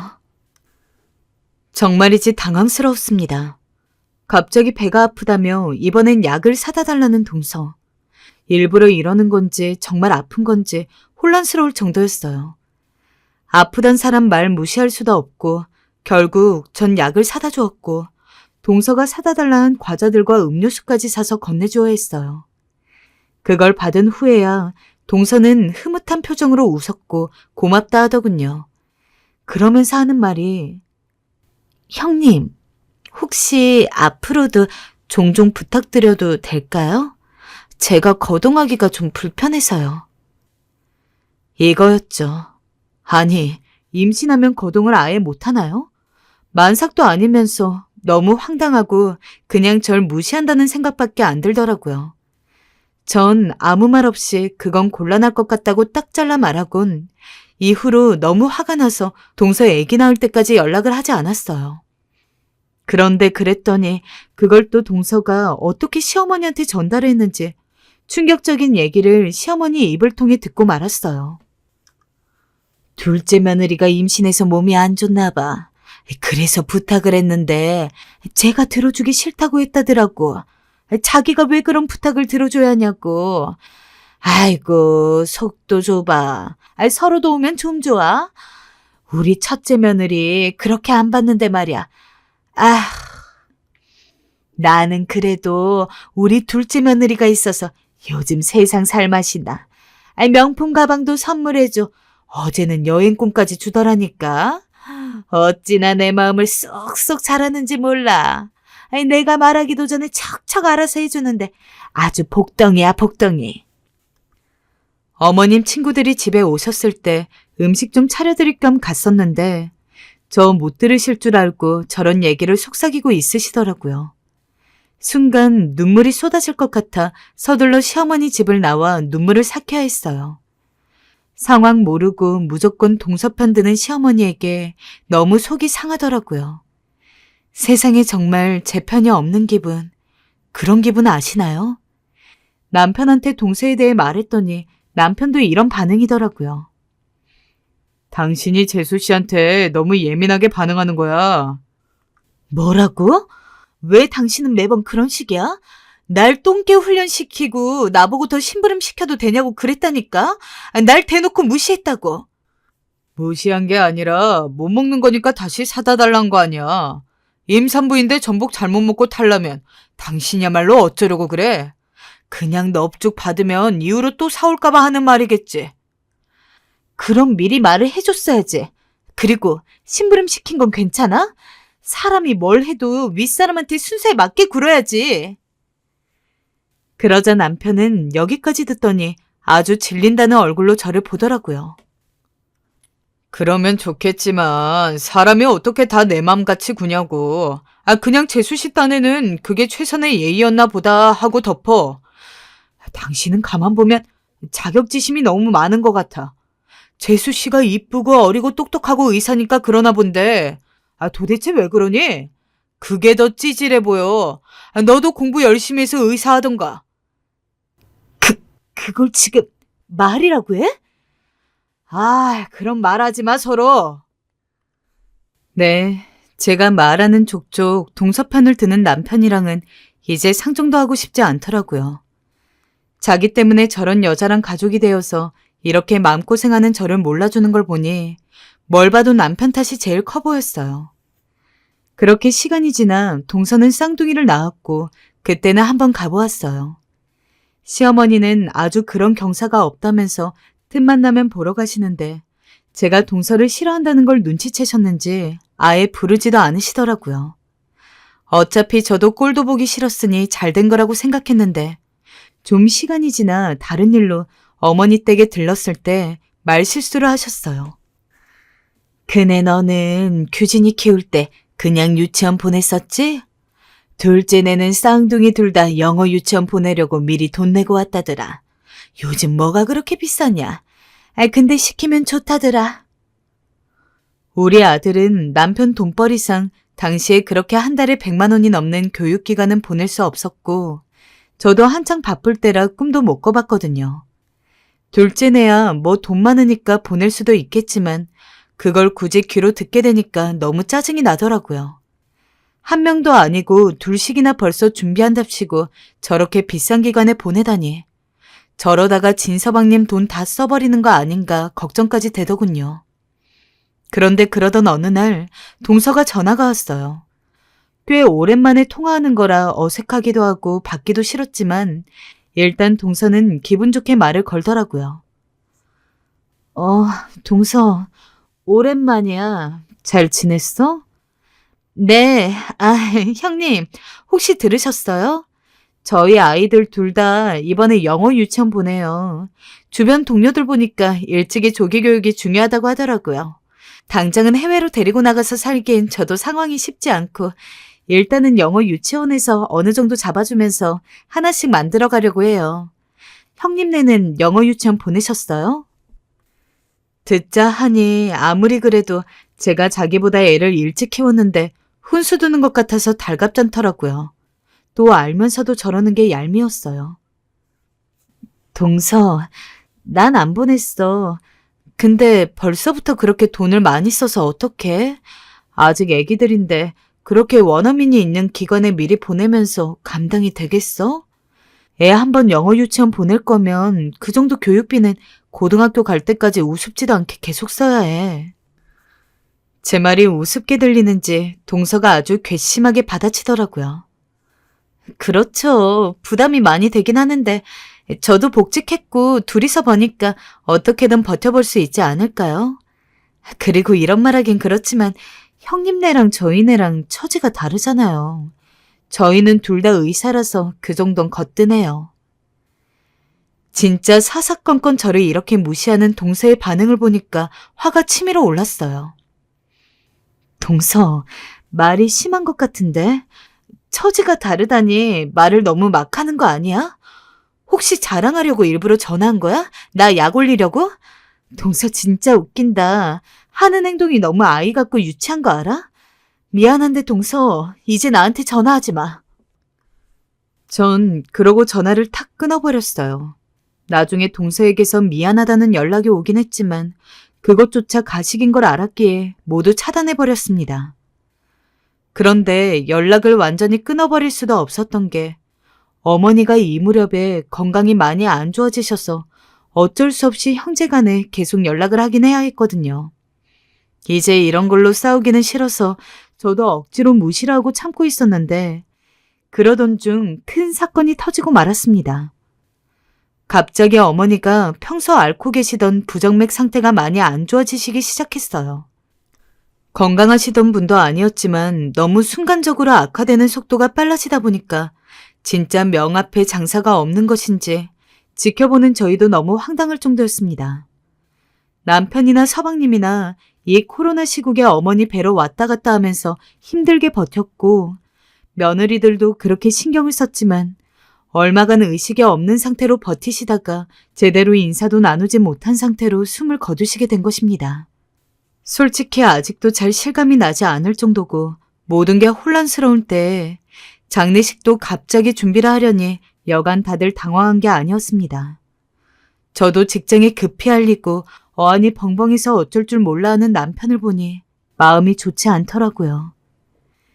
최근에 왕래가 거의 없었지만 신혼 시절엔 어머니를 많이 의지했었기에 당황스러운 것은 마찬가지였고 좀 생각이 많아지더라고요. 하지만 가족장이 생기면 그런 것들을 신경 쓰기에 앞서 얼른 장례를 위한 많은 것들을 챙겨야 하니 신경 쓸 게 무척 많았습니다. 동서도 저도 우왕좌왕하던 차에 다들 각기 도움을 받아서 어찌어찌 장례를 치렀는데요. 어머니를 이렇게 보내드린 것에 대한 감상을 제대로 가질 새도 없이 어쩜 동서는 저를 이다지도 변함없이 골탕 먹이는 건지 너무 화가 납니다. 장례가 끝난 지 좀 되었음에도 불구하고 제가 잊지 못하고 이렇게 화를 내는 이유는 그렇게 큰 일을 두고 꼭 일처리를 그렇게 해야만 했었는지 어이가 없어서예요. 행사도 같이 준비하고 신경을 썼으면서 부익임에 대해서 얼마나 까탈스럽게 구는지 돌아가신 어머니 보기 부끄럽지도 않나 싶습니다. 이번에 아무래도 저희 부부보다는 서방님과 동선의 직장 동료나 지인들이 조금 많이 조문을 오기는 했어요. 나중에 계산을 해보니 동선의 비율이 많기는 했지만 그래도 부모의 장례 앞에서 이런 것들은 각각 자식들끼리 나누는 게 맞지 않나요? 똑같이 슬픔을 나누고 함께 했는데 네 돈 내 돈하고 철석같이 따져가고 있어야 하냔 말입니다. 동서는 장례 와중에도 돈만 생각하고 있었는지 부의금 이야기를 꺼내는 저한테 이렇게 말하는 게 아니겠어요. 너무 철두철미하게 자기네 몫을 따지는데 정말 오만정이 다 떨어지더라고요. 형님, 저희 쪽 손님들이 많이 오셨는데 이건 저희가 아무래도 따로 정산을 해야 될 것 같아요. 나중에 다 저희가 돌려드려야 하고 액수도 적지 않은 편이라서요. 괜찮으시죠? 그러면서 발빠르게 봉투들을 챙기는데 안 그래도 돈도 많으면서 있는 것들이 더한다더니 어쩜 이럴 수가 있는 걸까요? 화가 나서 바로 남편한테 말을 했는데 차라리 물어보지 말 걸 그랬나 봅니다. 아니, 여보, 당연한 거 아니야? 쟤네 손님이 우리보다 많이 왔는데 그걸 나누는 것도 이상한 거지. 당신이라면 그렇게 하겠어? 외려 저를 이상한 사람 취급을 하는데 저라면 똑같이 나눠 가졌을 거예요. 동선에는 늘 저렇게 자기네 하고 싶은 거 다 하고 살고 돈도 많은 주제에 어떻게 어머니 장례에서까지 저렇게 자기네 이득만 쏙 챙겨가는지 너무 얄밉더라고요. 그러면서 계산은 각각 집에서 나눠서 부담하자고 하는데 꼭 그렇게 칼같이 잘라야 되는 건가요? 하지만 이 사건은 그럴 수 있다 치고 넘어갔어요. 제가 말해봤자 괜히 저한테 욕만 날아올 것 같더라고요. 그런데 어머니 돌아가시고 난 후 저희 가족끼리 모이는 자리가 있었어요. 돌아가신 어머니 얘기를 나누고 있는데 갑자기 동서가 저에게 너무 뜬금없이 직장을 구했냐고 묻더라고요. 아니, 아직 새로운 데 알아보고 있어. 그래요? 그럼 형님, 제가 새로운 일자리 알아봐 드릴까요? 어디 아는 병원이라도 있어? 근데 그러면서 하는 말이 정말 어처구니가 없더라고요. 형님, 혹시 저희 집 가정부로 일하시는 건 어때요? 가정부란 말이 좀 그렇긴 한데요. 지금 아이들 밥 해주고 집안일 해주시는 분이 갑자기 그만두게 되어서 곤란한 상황에 있거든요. 형님께서 해주시면 너무 감사할 것 같은데. 아무래도 아이들 문제이다 보니 예민한 문제이기도 했어요. 보수는 섭섭하지 않게 드릴게요. 형님 간호사 하셨을 때 월급보다 5만 원 더 쳐서요. 어때요? 여기서 전 그만 폭발을 해버렸죠. 동서, 정말 너무한 거 아니야? 나한테 심부름 부탁할 때도 그러더니만. 뭐? 이제는 가정부? 동서 대체 나를 어떻게 보는 거야? 나 지금 간호사 일 동서가 볼 땐 아무것도 아닌 것처럼 보이나 본데 내 나름대로 사명감 가지고 일하는 거야. 동서가 의사라 해서 날 무시할 권리는 없다고. 어머, 형님, 왜 이리 화를 내세요? 전 그냥 제안한 것뿐인데. 형님 정말 이상하신 분이네요. 가정부란 직업이 어디 나쁜 직업인가요?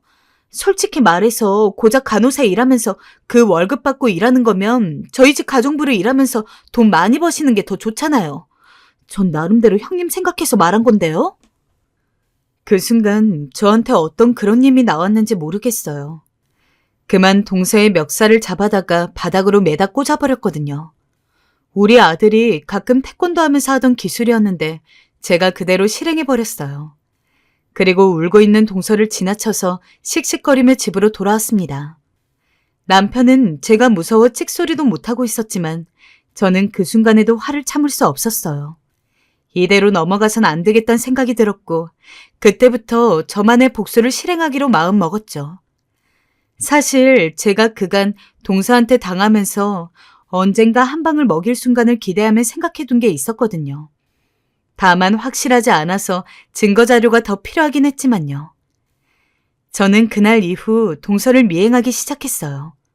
동서가 병원에서 퇴근한 순간부터 말이죠. 실은 전부터 병원 내에서 떠도는 소문이 하나 있었어요. 바로 동서가 같은 유부남 동료 의사와 바람을 피고 있다는 소문이었는데요. 에이, 설마 그런 소문 많잖아. 동서 우리 서방님을 얼마나 좋아하는데 시어머니한테 명품 선물까지 하더라니까. 아니에요, 간호사님.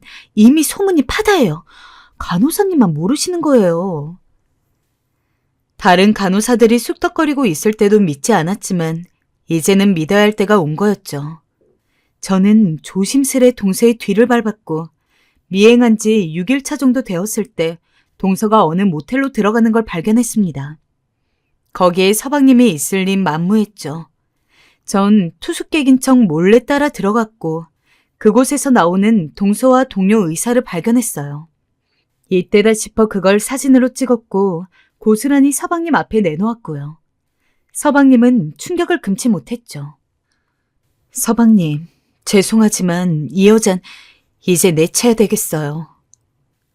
서방님에게 이혼하자는 소리가 나왔는지 동서는 바로 저희 집으로 쫓아왔습니다. 형님, 미쳤어요? 왜 내 뒤를 미행해요? 이거 불법이에요, 알아요? 다짜고짜 저에게 욕을 퍼부으며 막말하는 동서를 보니 얼마나 상황이 급박한지 알겠더군요.